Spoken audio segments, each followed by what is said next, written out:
സംഭവിച്ചത് വലിയ അബദ്ധമാണെന്ന് CPM പറയുമ്പോൾ തന്നെ നേട്ടം കൊയ്തത് കോൺഗ്രസുകാരുമാണ്. എന്തായാലും ഈ സംഭവത്തോടെ CPMന്റെ മാനം കപ്പല് കയറി എന്ന് തന്നെ പറയാം. ഒരു കോർപ്പറേഷൻ തെരഞ്ഞെടുപ്പ് കാരണം കണ്ണൂരിൽ CPMന് കിട്ടിയ അടി അത്രയ്ക്ക് ചെറുതൊന്നുമല്ല. അതുകൊണ്ട് തന്നെ അതിന്റെ അന്വേഷണത്തിലുമാണ് ഇപ്പോഴവർ. അതായത് കണ്ണൂർ കോർപ്പറേഷൻ തെരഞ്ഞെടുപ്പിൽ തങ്ങളുടെ പാളയത്തിൽ നിന്നുള്ള ഒരു വോട്ട് UDF മേയർ സ്ഥാനാർത്ഥിക്ക് പോയത് CPMന് കനത്ത ക്ഷീണമായി പോയി. കണ്ണൂർ കോർപ്പറേഷൻ ഭരിക്കുന്ന UDF ഭരണസമിതിക്കെതിരെ നിരന്തരം സമരങ്ങൾ നടത്തി വരുന്നതിനിടെയാണ് വോട്ട് ചോർച്ച ഉണ്ടായത്. കൊക്കേൻപാറ ഡിവിഷനിൽ നിന്നുള്ള CPMലെ കുഞ്ഞമ്പുവിന്റെ വോട്ടാണ് UDF മേയർ സ്ഥാനാർത്ഥി മുസ്ലിഹ മഠത്തിലിന് ലഭിച്ചത്. എന്നാൽ അബദ്ധത്തിൽ വോട്ട് മാറി ചെയ്തു എന്നാണ് കൗൺസിലർ കുഞ്ഞമ്പു LDF പാർലമെന്ററി കാര്യ സമിതിയെ അറിയിച്ചത്.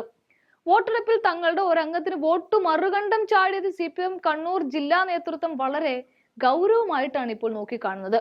അതുകൊണ്ടുകൂടിയാണ് ഇക്കാര്യത്തിൽ ആരോപണ വിധേയനായ കൗൺസിലറോട് പാർട്ടി നേതൃത്വം വിശദീകരണവും ചോദിച്ചത്.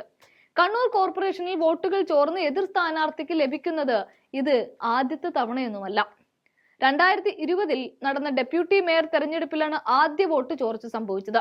മുസ്ലിം ലീഗിലെ ഷമീമയും CPIയിലെ N ഉഷയുമായിരുന്നു അന്ന് സ്ഥാനാർത്ഥികൾ.